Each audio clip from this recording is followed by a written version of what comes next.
नमस्कार दोस्तों, यहाँ पे भांजा आज दिख रहा है, आज दिख रहा है सीधे भंडारा में। अरे बरत नहीं रख सकता तो लोगों निरंतर यहाँ पे भंडारा चल रहा है। नमस्ते कब पहुँच। अच्छा तो ये भंडारा चल रहा। तो नमस्कार, धीरेन्द्र सिंह रोतेला अभी सब भंडारे में ही दिख रहा है। अरे व्रत नहीं रख सकता, सुबह से लगे हम काम पे। अच्छा सुबह से इधर सुबह के तरह हमारा काम नहीं गया। मृत्युंजय महादेव जब सबको खिलाए तभी तो खा रहे हम अब दो पूरी। हाँ ठीक है निरंतर भंडारा चल रहा भाई लोगों यहाँ पे। और आज कांडा बनेगा गौरवों का। नमस्कार भांजा, बड़े ढंग से खिला दो हैं। बढ़िया बढ़िया। जय हो, जय मृत्युंजय महादेव। पूरी लेंगे आप। जय हो। बर्तन साफ कर दे, बर्तन साफ कर यार। हाँ मौसी जी नमस्ते। आई नहीं था पुलिस आई नहीं। हाँ बोलिए मौस मिली जी मेरे को मिली जी। तो हमारे भंडार समिति की अध्यक्ष श्री रघुवीर सिंह चिड़िंगा से तो निरंतर यहाँ पे रात दिन भंडारा खाना खिलाते हुए लोगों को, शिव भक्तों को। जय मृत्युंजय महादेव, शंकर भगवान की जय, मृत्युंजय महादेव की जय, व्यास भगवान की जय। और ये सभी भाई लोग नारायणबगढ़ से आज इनकी बारी थी यहाँ पे, तो सभी लोग सेवा में लगे हैं। मृत्युंजय महादेव भगवान हुए भंडारा पूरे हुए। हाँ निरंतर चल रहा है, वहाँ पे चलेगा, वहाँ पे निरंतर चलेगा ना। तो आज भंडारा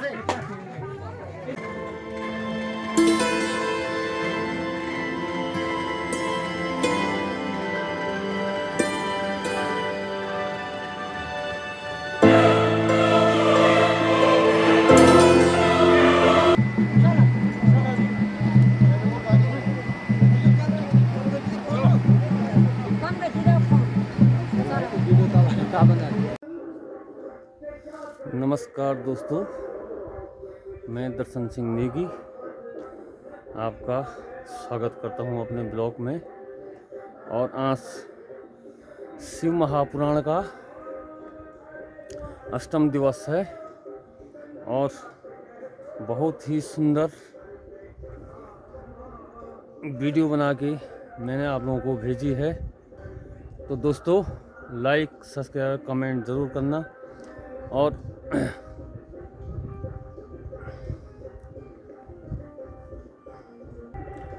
व्यास जी की मुखार बिंदु से बहुत ही सुंदर यहाँ पे भजन, और भजन में शिव भक्त झूम उठे।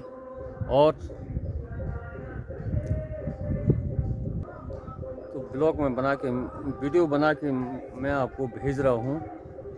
ज़रूर देखना मेरे दोस्तों, ज़रूर देखना, आपका प्यार हमें मिला है। और ज़रूर देखना ब्लॉग। चलते हैं मंडप की ओर। व्यास महाराज जी भी पहुंच गई, गद्दी में विराजमान हैं। तो आपको दिखाते हैं आज का ब्लॉग। 8 विशिष्ट प्रतिमूर्तियां हैं। तो यहाँ अब सूत जी सुना रहे हैं भगवान के कौन कौन से अवतार हैं। तो बोले जो भगवान के परम प्रिय वाहन है, कौन? शिव जी के वाहन कौन है? नंदी। नंदी भी कोई और नहीं है, साक्षात शिव ही है। शिव जी ने ही नंदी के रूप में अवतार लिया। कई बार लोग जानते नहीं, बहुत ध्यान से सुनिए, बड़ी विचित्र विचित्र कथाएं। अच्छा, नंदी जी हैं। आप लोगों को पता है नंदी जी के पिताजी कौन थे? नहीं पता है? बोलो। शिव जी के सबसे बड़े भक्त हैं नंदी जी। जहां कहीं शिव जी का मंदिर होगा वहां नंदी जी अवश्य होंगे। अच्छा, लोगों को लगता है कि नंदी जी केवल वृषभ रूप में है, बैल रूप से नहीं, ऐसा नहीं है, मनुष्य रूप में है। और जब भगवान को कहीं यात्रा करनी होती है तो वृषभ रूप धारण कर लेते हैं, जैसे गरुड़ जी। और समय भगवान की सेवा में रहते, और जब भगवान आज्ञा करते हैं गरुड़ बन जाते हैं। अच्छा, भगवान के यहाँ सब दिव्य है। भगवान विष्णु का जो चक्र है सुदर्शन, वो भी मनुष्य रूप में है, और जब भगवान को काम करना होता है तो वही चक्र बन जाता है। वहां कुछ भी जड़ नहीं है, सब चेतन है, चैतन्य है। तो श्री नंदी जी जो है, अब उनके जन्म की कथा है, उनके कर्म की कथा है, तो बहुत ध्यान से सुनेंगे। कहते नंदी जी के पिताजी का नाम था शिलाद। क्या नाम था? हाँ, अब याद रखिएगा, उनके पिताजी का नाम था शिलाद।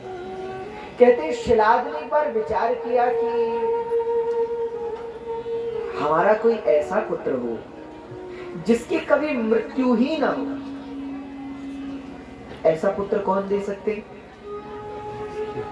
बोलो आप लोग, कौन दे सकते हैं? अरे मृत्युंजय महादेव सकते हैं कि नहीं? जो खुद मरने वाले हैं वो ऐसा पुत्र कैसे दे देंगे जो ना मरे?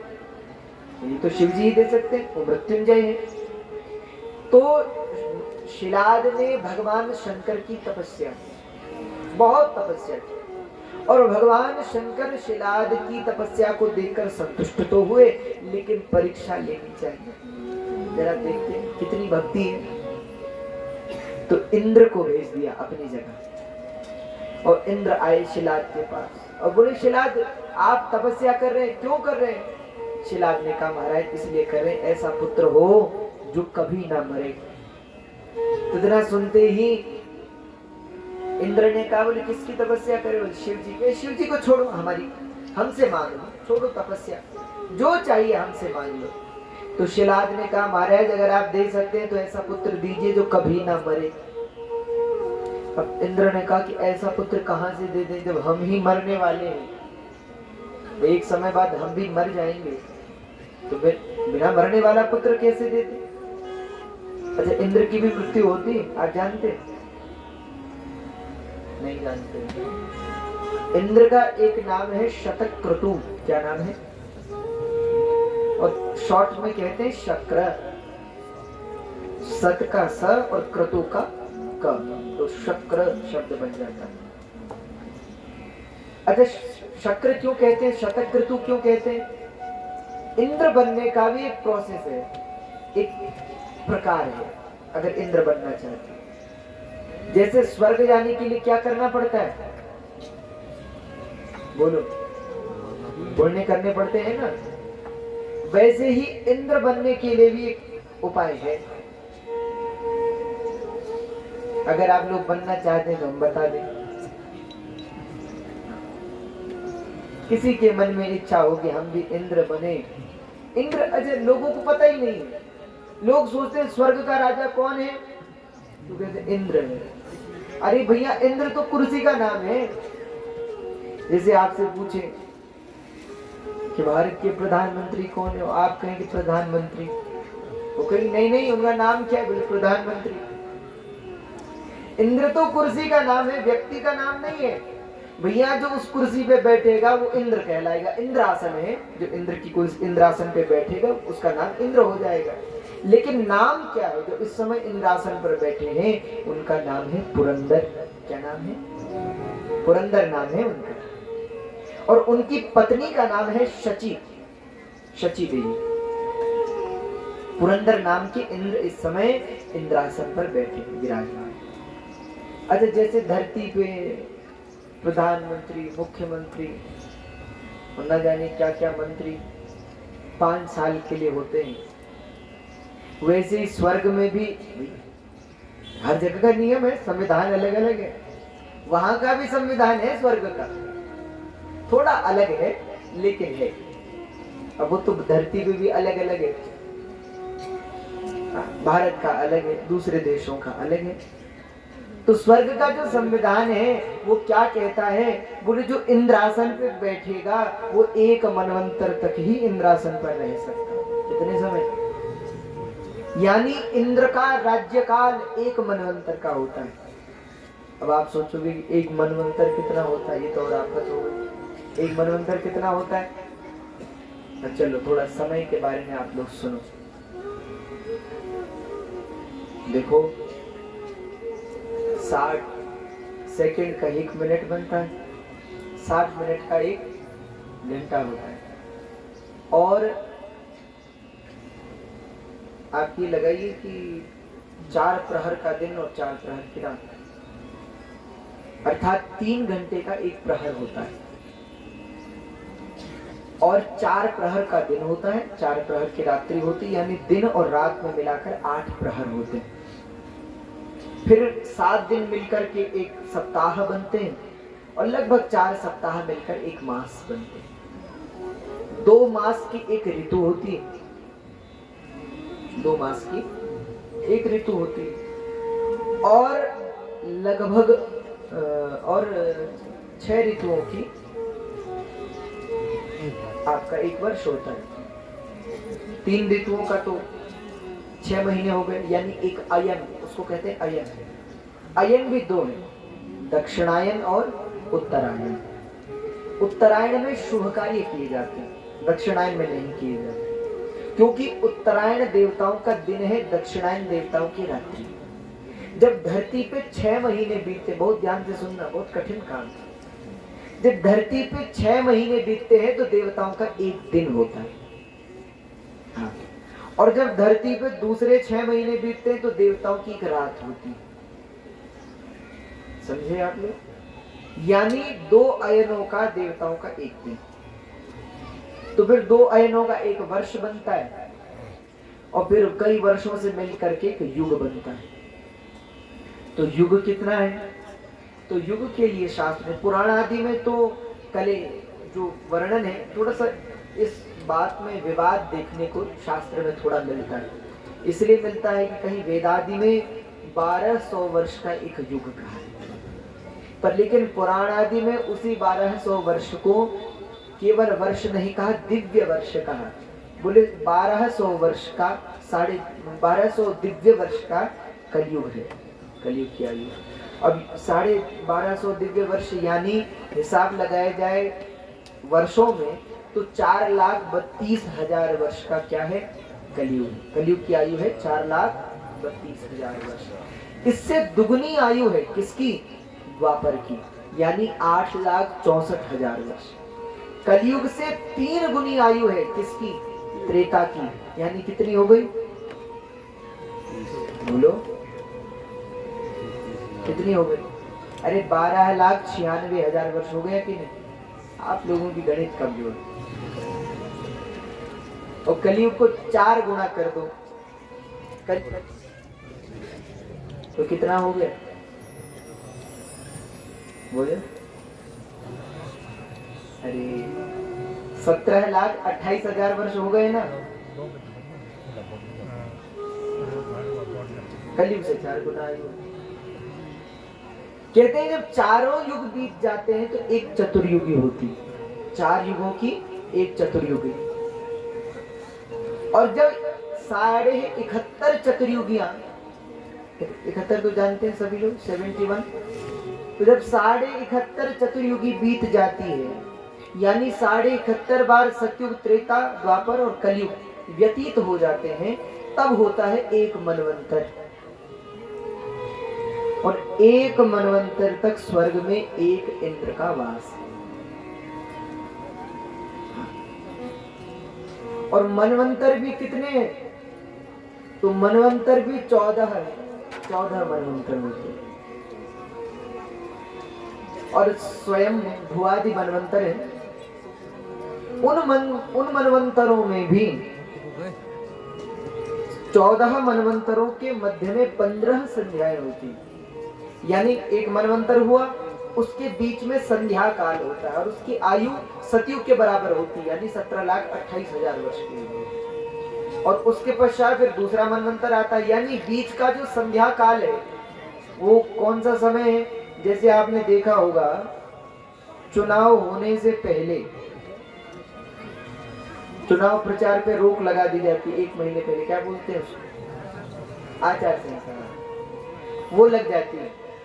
यानी उस अंतराल में न तो प्रचार होता है और न कोई प्रतिक्रिया होती है, चुनाव की तैयारी होती है, फिर चुनाव होता है, उसके बाद चुनाव में जो विजय हो, यानी ये जो बीच का समय है जिसमें अब नए प्रतिनिधि को चुना जाएगा, घोषित किया जाएगा, वो बीच का काल संध्या काल कहलाता है। और इस संध्या काल में नए इंद्र को तैयार किया जाता है, सप्तऋषि बदल जाते हैं और मंडल बदल जाता है, ऋषि बदल जाते हैं, सब पद रूप से हैं तो सब बदल जाते हैं।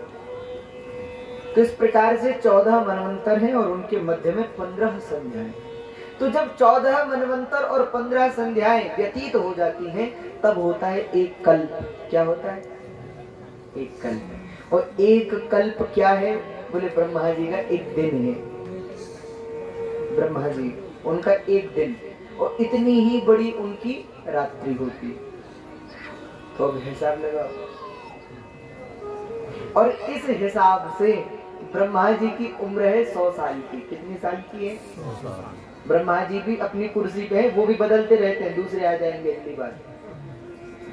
तो जो ब्रह्मा के पद पर है वो 100 वर्ष के लिए है, पर किसके हिसाब से? हमारे हिसाब से नहीं।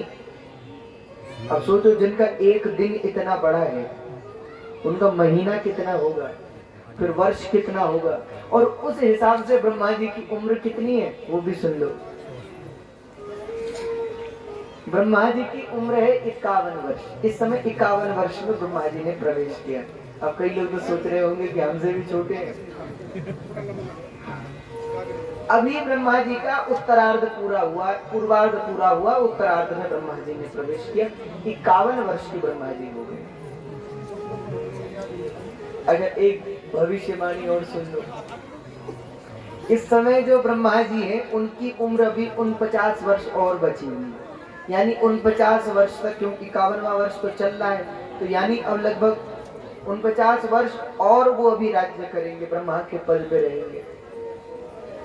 और ब्रह्मा के पद पर रहेंगे, इनके बाद कौन ब्रह्मा होंगे वो भी सुन लो। तो हनुमान जी का एक नाम है भविष्यत ब्रह्मणे नमः, यानी अगले बार के जो ब्रह्मा होंगे वो कौन होंगे?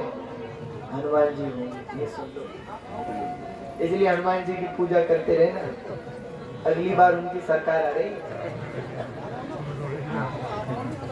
समय अभी लंबा है, लेकिन जब सरकार आने वाली है तो भैया फिर तक तो अगले ब्रह्मा है हनुमान जी। अब आप लोग सोच रहे होंगे कि इतना बड़ा तो बता दिया, लेकिन हम इस समय कहाँ हैं, कहाँ चल रहे हैं, ये भी बता दीजिए। तो वो भी सुन लो। मनवंतर हमने कितने कहे थे? कितने? 14 कहे थे। तो 14 मनवंतरों में इस समय 7वां मनवंतर चल रहा है। इसका नाम है वैवस्वत मनवंतर। और जो कल्प चल रहा है, इस कल्प का नाम क्या? श्वेत वाराह नाम का कल्प चल रहा है। वैवस्वत नाम का मनवंतर चल रहा है। इस मनवंतर के इंद्र पुरंदर हैं, उनकी पत्नी शची हैं, और इस मनवंतर की 28 चतुर्युगी, 27 चतुर्युगी व्यतीत हो चुकी, 28वीं चतुर्युगी चल रही है। यानी 28 बार सतयुग बीत गया, 28 बार त्रेता, 28 बार द्वापर और 28वां कलयुग चल रहा है। और इस कलिकाल के भी 5100 कुछ वर्ष हो गए। तो हिसाब तो भी बहुत बड़ा है। तो ये समय की परिकल्पना हमारे शास्त्रों की। तो भैया यदि कोई इंद्र बनना चाहे तो इंद्र बनने का एक उपाय भी है। धरती पे तो चुनाव है, पर वहां चुनाव नहीं है, क्योंकि वहां चुनाव रखेंगे तो गड़बड़ हो जाएगी। तो वहां चुनाव नहीं, वहां क्या है? बोले जो व्यक्ति 100 अश्वमेध यज्ञ निष्ठा पूर्वक संपन्न कर लेता है वह इंद्र हो जाता है। अगले मनवंतर में उसको इंद्र बनाया जाता है। अब ब्रह्मा जी का तो हमने बता दिया कि अगली बार के ब्रह्मा कौन है। अब अगली बार के इंद्र भी सुन लो। अगली बार के इंद्र कौन है? तो महाराज बलि, जिन्होंने 3 पग भूमि भगवान को दान की और अंत में भगवान ने उनको पाताल में भेज दिया। अगले मनवंतर में भगवान उनको इंद्र बनाएंगे, ये भी शास्त्र में वर्णित है। तो जो लोग 100 अश्वमेध यज्ञ संपन्न कर लेते हैं वह इंद्र कहलाते हैं, वह इंद्र हो जाते हैं, स्वर्ग के राजा होते हैं। पर भैया जो ढोल बना ले, अच्छा एक चमत्कार और सुन लो, आप लोग बात चल ही गई। अच्छा सोचो, जब इंद्र बनना इतना कठिन है तो ब्रह्मा बनना कितना कठिन होगा बोलो। पर लेकिन फिर भी ब्रह्मा जी भगवान से कहते हैं, वृंदावन में भागवत में वर्णन है, ब्रह्मा जी भगवान से कहते हैं क्या, बोले भाग्योदये अहो भाग्यम नंद गोप व्रजौ कसां यनमित्रं परमानंदम पूर्णं ब्रह्म सनातनम्। अरे भैया, पूर्णं ब्रह्म सनातन, जो ब्रह्मा है, ब्रह्मा स्वयं कह रहे, बोले हमारे भाग्य नहीं है बड़े, हमसे भी अहो भाग्यम नंद गोप व्रजौ कसां। जब ब्रह्मा जी ने देखा ग्वाल बालों के साथ भगवान को खेलते हुए, तो ब्रह्मा बोले रे हमको तो ऐसे ही भगवान ने ब्रह्मा बना दिया, भाग्य तो इन ग्वाल बालों के जो भगवान के साथ खेल रहे। और ब्रह्मा जी कहते, बोले प्रभु अगर कोई वृंदावन में आपका कोई भक्त ऐसा है जो मेरी ब्रह्मा की कुर्सी ले ले और उसके बदले अपनी जगह मुझे दे दे तो। भगवान बोले भाई ऐसा तो कोई नहीं है। तो ब्रह्मा जी बोले मनुष्य नहीं तो कोई पशु पक्षी हो। अरे हमें वृंदावन में अपने शरण में पक्षी बना लो, पशु बना लो, अरे द्रुम लता घास बना लो, में बात। और वामन पुराण में श्री ब्रह्मा जी का वाक्य है, ब्रह्मा जी कह रहे हैं, क्या कह रहे हैं, ब्रह्मा जी कह रहे हैं 60 वर्ष सहस्राणि मया तप्तः तपं पुरा नंद गोप व्रज स्त्रीणाम पादरेणुपलब्धये। ब्रह्मा जी कह रहे हैं मैंने 60,000 वर्ष तक तपस्या की। कितने वर्ष तक? 60 वर्ष सहस्राणि मया तप्तः तपं पुरा। भगवान ने पूछा क्यों तपस्या की? तो ब्रह्मा जी बोले नंद गोप व्रज स्त्रीणाम पादरेणुपलब्धये। ये जो भक्त है ना आपके, ये जो ब्रजवासी है ना, नंद यशोदा ग्वाल बाल है ना, इनके पैर की धूल पाने के लिए मैंने 60,000 वर्ष तपस्या की। बोलो तो अब बताओ ब्रह्मा बनना बड़ा है या भगवान का भक्त बनना बड़ा है? क्या बड़ा है? अरे भगवान क्या नाम था? गोविंद सखा जतिपुरा में विराजते थे, वृंदावन के पास में ही ब्रजवासी, और ब्राह्मण वंश में उनका जन्म हुआ था। ब्राह्मण वंशी थे और ब्राह्मणों में भी सनाढ्य ब्राह्मण थे। श्री विठल देव गोसाई जी के शिष्य थे। कहते जतिपुरा में भगवान की नित्य ठाकुर जी की सेवा करते, श्रीनाथ जी की सेवा करते, श्रीनाथ जी का अर्चन करते। भगवान के जो ब्रज में अष्ट सखा हैं,